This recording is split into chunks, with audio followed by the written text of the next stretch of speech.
First ever factory outlet Mukunda జ్యువెలరీలో Nakshi Mela December 13 నుంచి 21 వరకు అన్ని స్టోర్స్ లో.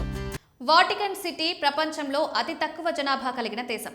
2025లో దీని జనాభా సుమారు 800 నుంచి 880 మంది మధ్య ఉంటుంది. ఇది రోమ్ నగరంలో ఉన్న చిన్న ఎన్క్లేవ్, రోమన్ క్యాథలిక్ చర్చ్ ఆధ్యాత్మిక కేంద్రం. ప్రతి సంవత్సరం లక్షల మంది పర్యాటకులు Saint Peter's Basilica, Vatican museums వంటి ప్రదేశాలను సందర్శిస్తారు. అసలు పర్యాటకులే రాకపోతే ఈ సిటీ అత్యంత నిర్మానుష్యంగా మారిపోగలదు. కానీ పర్యాటకులు వస్తూనే ఉంటారు. నియు ద్వీప దేశం దక్షిణ పసిఫిక్లో ఉంది. దీని జనాభా 1800 నుంచి 1900 మధ్య ఉంటుంది. లైమ్ స్టోన్ క్లిఫ్స్, సముద్ర గుహలు, క్రిస్టల్ క్లియర్ నీటి బేలు ఇక్కడ ప్రత్యేక ఆకర్షణలు. ప్రకృతి ప్రేమికులు, ఆఫ్ బీట్ ట్రావెలర్లకు ఇది ఆదర్శవంతమైన ప్రదేశం.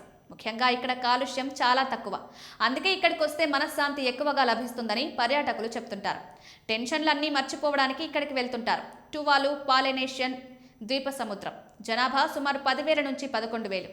లాగూన్ బీచ్లు, శాంతిమైన ద్వీప జీవితం, ఫునాఫుటి మెరైన్ కన్సర్వేషన్ ఏరియాలో సమృద్ధిగా ఉన్న సముద్ర జీవ వైవిధ్యం ఇక్కడి ప్రత్యేకతలు. ఇది ప్రశాంతతను కోరుకునే వారికి అనువైంది. ఇక్కడికి వెళ్లిన వారికి రకరకాల జీవులు కనిపిస్తాయి. ముఖ్యంగా సముద్ర జీవుల్లో చాలా వాటిని చూడొచ్చు.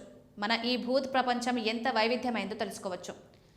నౌరు మైక్రోనేషియాలో ఉన్న చిన్న దేశం. జనాభా 12,000 నుంచి 13,000.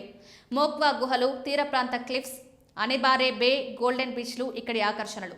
ఫాస్ఫేట్ మైనింగ్ చరిత్ర ఉన్నప్పటికీ ఇప్పుడు పర్యాటకంపై ఆధారపడుతోంది.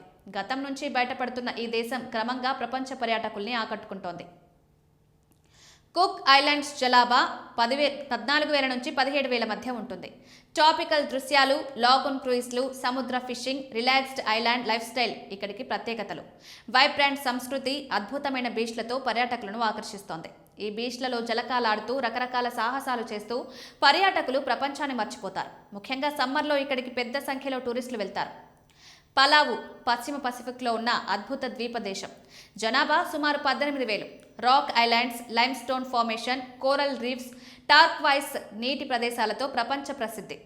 డైవింగ్, స్కార్కెలింగ్కు బెస్ట్ డెస్టినేషన్. కొన్ని చోట్ల సముద్ర తీరాల్లో షార్క్స్ తిరుగుతూ ఉంటాయి. పలావులో ఆ పరిస్థితి లేదు. అందువల్ల పర్యాటకులు ఇక్కడ టెన్షన్ లేని డైవింగ్ చూస్తారు. ఫ్యామిలీతో వచ్చి ఫుల్ ఎంజాయ్ చేస్తారు. సాన్ మారినో జనాభా సుమారు 34,000. అపెన్నైన్ పర్వతాల్లో ఉన్న ఈ దేశం మధ్యయుగపు పాత పట్టణం. కాప్స్, స్ట్రీట్స్, హిల్ టాప్ ఫారెస్ట్లతో నిండి ఉంది. యూరప్లో అతి పురాతన రిపబ్లిక్లలో ఇది ఒకటి. ఇక్కడికి వెళ్లిన వారు గతంలో టైం ట్రావెల్ చేసినట్లు ఫీల్ అవుతారు. యూరప్లో ఎలాగైతే మిగతా ప్రాంతాల్లో టూరిజం చాలా బాగుంటుందో ఇక్కడ అదే ఫీల్ కలుగుతుంది. జీవితంలో ఒక్కసారైనా ఇక్కడికి వెళ్లాలని పర్యాటకులు చెప్తుంటారు. మార్షల్ ఐలాండ్స్ జనాభా సుమారు 42,800 మంది. వైట్ శాండీ బీచ్లు, లాగూన్ యాక్టివిటీస్ ఇక్కడి ఆకర్షణలు. Bikini Atoll UNESCO diving site, 2వ ప్రపంచ యుద్ధ షిప్రెక్స్లతో ప్రసిద్ధి. ఈ దేశాలు జనాభా తక్కువగా ఉన్నప్పటికీ ప్రత్యేక సహజ సౌందర్యం, చరిత్రతో ప్రపంచాన్ని ఆకట్టుకుంటున్నాయి. ముఖ్యంగా కాలుష్యం లేని ప్రపంచం కోరుకునే వారికి ఇవి రిలాక్స్ ఇస్తున్నాయి.